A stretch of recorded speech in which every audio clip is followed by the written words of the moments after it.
Bora simbora, poeta, dizer versos pelo mundo, sem perder nenhum segundo dentro da literatura.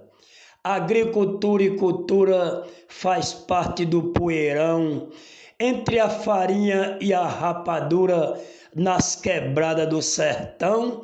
Eu penso na minha amada, a dona do meu coração, que viveu sempre ao meu lado e nunca andou na contramão. E assim vamos vivendo, como viveu o Lampião. Manuel Som de Pesqueira.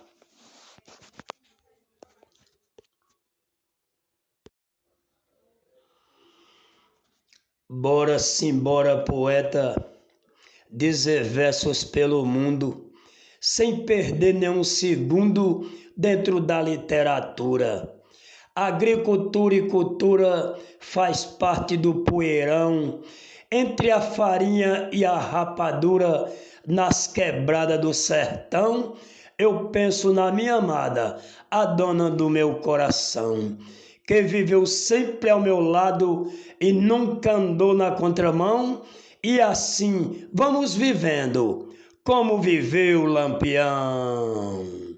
Manuel Som de Pesqueira.